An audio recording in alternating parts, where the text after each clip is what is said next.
Hey, my name is Jalyn Holcomb. I'm from Murfreesboro, Tennessee, and I'm a part of the Lipscomb women's basketball team. So today I'm going to be sharing from Romans 5. This is going to be the main verses that I'm going to be talking about today, and it's in the section titled Death Through Adam, Life Through Christ.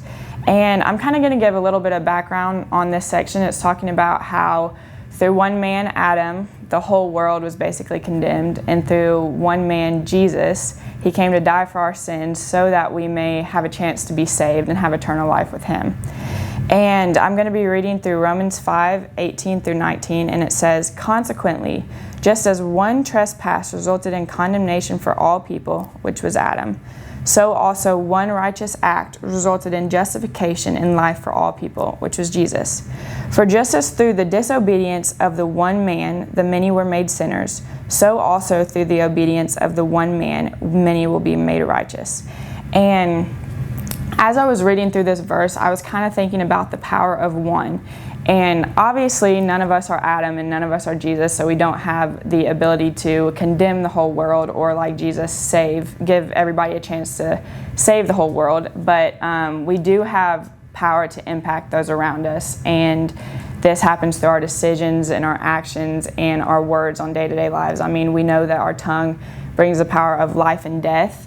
So this can either bring people closer to the Lord, or we can push people away from the Lord through our actions and through our decisions.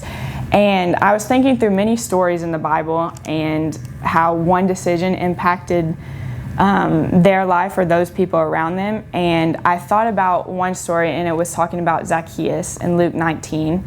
And Zacchaeus, he was a very wealthy man. He was a tax collector, and back in those days, tax collectors were not seen in a very good light. But Zacchaeus heard that Jesus was coming into town. And so he was a very short man, and he climbed up on a sycamore tree so that he would be able to see Jesus. And when Jesus saw him, he invited his way into Zacchaeus' house and asked him if he could come in. And throughout this time that Zacchaeus was around Jesus, Zacchaeus decided to give away half of his possessions and to pay back the people that he had cheated 4 times what he owed. And in return, through this one decision that Zacchaeus made, he received salvation and he created a close relationship with Jesus. And it really made me think that this one decision that Zacchaeus made changed the trajectory of his whole life. And as I was thinking even more, it probably changed the trajectory of the generations to come after him. And as I was thinking more into this, I was like, okay, this might be something that is like scary, because we think about our day-to-day lives and how the decisions that we make can impact those around us. But God did not give us a spirit of fear. I mean, the decisions and the actions and the words that we say, they can impact people. And it is a reality that the decisions that we make can push people away from the Lord.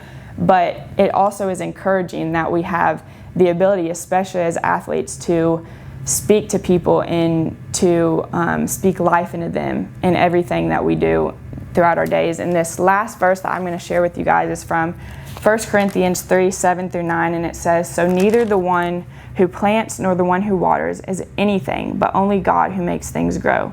The one who plants and the one who waters have one purpose, and they will each be rewarded according to their own labor.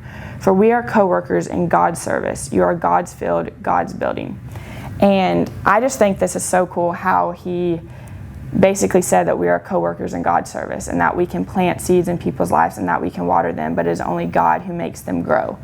And my challenge throughout our everyday life, for me and for all of us, is that we will fall short every single day. But if we love God and love others around us, and we try to please God in every single action and every single phrase that we do, then we could impact people without them even knowing. So it's really about just being intentional through every single day walk. And then the last thing that I'm going to leave you with, I looked through some of my Grammy's notebooks in her house, and she has so many scriptures and quotes and different things throughout these notebooks. And there was one little excerpt, it was like a little poem, and it was titled "One." And it said, "One tree can start a forest, one smile can begin a friendship. One hand can lift a soul, one word can frame a goal. One candle can wipe out darkness. One laugh can conquer gloom. One hope can raise our spirits. One touch can show you care. And one life can make a difference. Be that one today. Thank you.